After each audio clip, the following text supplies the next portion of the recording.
Bismillahirrahmanirrahim. Assalamualaikum warahmatullahi wabarakatuh. Alhamdulillahil karimi rahman, allamal Qur'an, khalaqal insan, 'allamahul bayan. Segala puji hanyalah milik Allah. Salawat dan salam semoga tetap dilimpahkan pada junjungan kita Habibana Rasulullah sallallahu alaihi wasallam. Apa kabarnya sahabat Kabilah Tur? Mudah-mudahan kita semuanya senantiasa diberikan keberkahan, kemuliaan, kesehatan, ketenangan, solusi dari setiap masalah yang sedang kita hadapi, termasuk rezeki dari arah yang tidak disangka-sangkanya untuk mencukupi kebutuhan-kebutuhan kita. Amin ya rabbal alamin. Sahabatku, barangkali saat ini Ramadan kita yang terakhir. Bagaimana caranya agar kita bisa memanfaatkan Ramadan ini dengan sebaik-baiknya sehingga kita tidak termasuk orang-orang yang menyesal.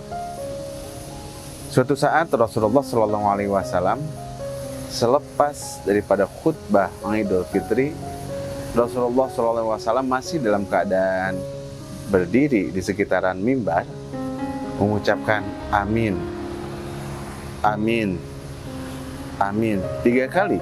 Rasulullah SAW mengucapkan seperti itu. Sahabat terheran-heran, wahai Rasulullah, aku mau bertanya kepadamu. Baik.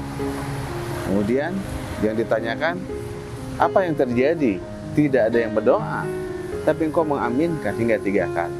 Maka Rasulullah SAW berkata bahwa baru saja Jibril berdoa. Apa doanya ya Rasulullah?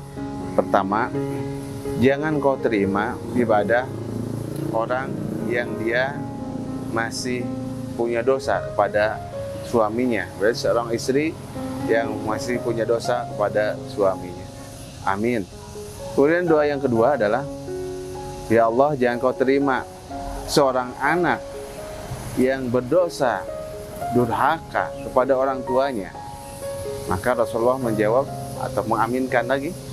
Dan yang ketiga, Rasulullah SAW mengatakan ya, bahwa malaikat Jibril berdoa, wahai Allah, jangan kau terima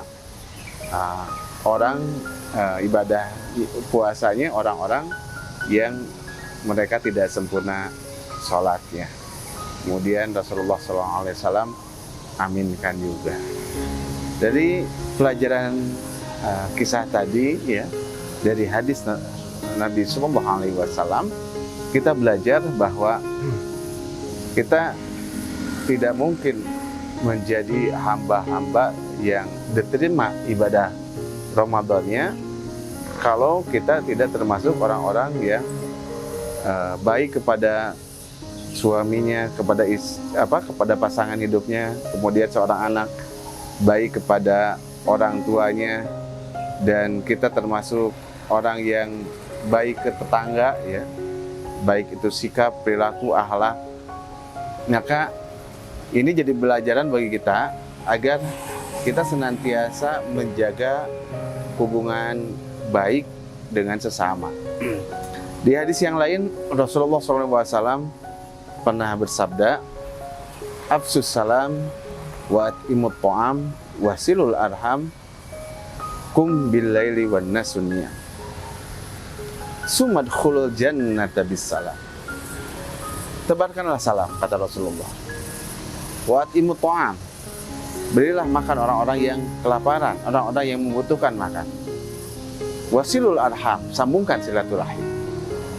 Kum bil laili wan nasunniya, berdirilah pada saat manusia sedang tidur, maksudnya kita menjalankan sholat tahajud. Sumadkhulul jannata bisalam, maka masuklah ke dalam surga yang penuh keselamatan. Dari hadis yang kedua kita belajar juga bahwa ibadah hablum minallah itu penting, utama. Tapi ada yang lebih utama, yakni kita bisa menjaga kebaikan, akhlak, perilaku dengan sesama. Senantiasa menjaga silaturahim, senantiasa memberikan santunan, makanan, dan juga kebaikan-kebaikan kepada orang-orang yang membutuhkan, dan juga senantiasa memberikan salam keselamatan. Artinya kita jangan menjadi orang-orang yang punya banyak musuh. 1000 orang kawan itu kurang, tapi 1 orang musuh itu kebanyakan. Pelajarannya adalah kalau kita ingin termasuk orang-orang yang diterima ibadah Ramadannya oleh Allah Subhanahu wa Ta'ala, jadilah orang-orang yang berakhlak baik, membantu sesama.